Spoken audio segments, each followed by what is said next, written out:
ಶುಭೋದಯ, ನಮಸ್ಕಾರ, welcome to Yoyo Kannada. ಬನ್ನೀಗ ನೋಡೋಣ ಚೀನಿ ಮಾರುಕಟ್ಟೆಯಲ್ಲಿ ಚಿನ್ನದ ಬೆಲೆ ಏರಿಕೆ ಇಳಿಕೆ. ಭಾರತೀಯ ಮಾರುಕಟ್ಟೆಯಲ್ಲಿ ನಿರಂತರವಾದ ಹಾವು ಏಣಿ ಆಟ ಮುಂದುವರೆಸಿದೆ. ಕಳೆದ ವಾರ ಭರ್ಜರಿ ಏರಿಕೆ ಕಂಡಿದ್ದ ಚಿನ್ನದ ಬೆಲೆಯಲ್ಲಿ ಇಂದು 10 ಗ್ರಾಂಗೆ 440 ರೂಪಾಯಿಗಳಷ್ಟು ಇಳಿಕೆಯಾಗಿದೆ. ಇಂದಿನ ಮಾರುಕಟ್ಟೆಯಲ್ಲಿ 22 ಕ್ಯಾರೆಟ್ನ 10 ಗ್ರಾಂ ಚಿನ್ನದ ಬೆಲೆ 89,500 ರೂಪಾಯಿಗಳಾಗಿದ್ದು, ಇದೇ ವೇಳೆ 24 ಕ್ಯಾರೆಟ್ನ ಅಪರಂಜಿ ಚಿನ್ನದ ಬೆಲೆ 97,640 ರೂಪಾಯಿಗಳಾಗಿವೆ. ಬೆಂಗಳೂರಲ್ಲಿ ಸ್ವಲ್ಪ ವ್ಯತ್ಯಾಸ ಕಂಡು ಬಂದಿದ್ದು, 22 ಕ್ಯಾರೆಟ್ನ 10 ಗ್ರಾಂ ಚಿನ್ನದ ಬೆಲೆ 400 ರೂಪಾಯಿ ಕಡಿಮೆಯಾಗಿ 89,600 ರೂಪಾಯಿಗಳಾಗಿದೆ. ಹಾಗೆ 24 ಕ್ಯಾರೆಟ್ನ 10 ಗ್ರಾಂ ಚಿನ್ನದ ಬೆಲೆ 440 ರೂಪಾಯಿಗಳಷ್ಟು ಕಡಿಮೆಯಾಗಿ 97,740 ರೂಪಾಯಿ. ಇದೇ ಸಂದರ್ಭದಲ್ಲಿ ಬೆಳ್ಳಿ ಬೆಲೆ ಕೂಡ ಗಮನಾರ್ಹವಾಗಿ ಕಡಿಮೆಯಾಗಿದೆ.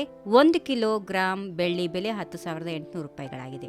ಚಿನ್ನದ ಬೆಲೆ ಏರಿಕೆ ಇಳಿಕೆಗೆ ಹಲವಾರು ಕಾರಣಗಳಿವೆ. ಚಿನ್ನದ ಬೆಲೆಯು ಜಾಗತಿಕ ಮಾರುಕಟ್ಟೆಯ ಮೇಲೆ ಹೆಚ್ಚು ಅವಲಂಬಿತವಾಗಿದೆ. ಅಮೆರಿಕದ ಡಾಲರ್ನ ಮೌಲ್ಯ, ಜಾಗತಿಕ ಆರ್ಥಿಕ ನಿಶ್ಚಿತತೆ, ಷೇರು ಮಾರುಕಟ್ಟೆಯ ಏರಿಳಿತಗಳು ಮತ್ತು ಭೌಗೋಳಿಕ ರಾಜಕೀಯ ಘಟನೆಗಳು ಚಿನ್ನದ ಬೆಲೆಯ ಮೇಲೆ ಪರಿಣಾಮ ಬೀರುತ್ತವೆ. ಭಾರತೀಯ ರೂಪಾಯಿಯ ಮೌಲ್ಯವು ಚಿನ್ನದ ಬೆಲೆಯ ಮೇಲೆ ಗಮನಾರ್ಹ ಪರಿಣಾಮ ಬೀರುತ್ತದೆ. ರೂಪಾಯಿಯ ಮೌಲ್ಯ ಕಡಿಮೆ ಆದಾಗ ಚಿನ್ನದ ಬೆಲೆ ಏರಿಕೆಯಾಗುತ್ತದೆ ಮತ್ತು ರೂಪಾಯಿ ಮೌಲ್ಯ ಏರಿಕೆಯಾದಾಗ ಚಿನ್ನದ ಬೆಲೆ ಇಳಿಕೆಯಾಗುತ್ತದೆ. ಭಾರತದಲ್ಲಿ ಚಿನ್ನದ ಬೇಡಿಕೆಯು ಮದುವೆಯ ಋತು, ಹಬ್ಬ ಹರಿದಿನಗಳು ಮತ್ತು ಇತರ ಸಾಂಸ್ಕೃತಿಕ ಕಾರ್ಯಕ್ರಮಗಳಿಗೆ ಸಂಬಂಧಿಸಿದೆ. ಇದೇ ಸಮಯದಲ್ಲಿ ಬೇಡಿಕೆ ಏರಿಕೆಯಾದರೆ ಬೆಲೆ ಏರಿಕೆಯಾಗುತ್ತೆ. ಚಿನ್ನದ ಬೆಲೆಯ ಭವಿಷ್ಯದ ಚಲನೆಯನ್ನ ನಿಖರವಾಗಿ ಊಹಿಸುವುದು ಕಷ್ಟವಾದರೂ ಜಾಗತಿಕ ಆರ್ಥಿಕ ಸ್ಥಿತಿಗಳು, ರಾಜಕೀಯ ಸ್ಥಿರತೆ ಮತ್ತು ಭಾರತದ ಆರ್ಥಿಕ ನೀತಿಗಳು ಇದರ ಮೇಲೆ ಪರಿಣಾಮ ಬೀರಲಿವೆ.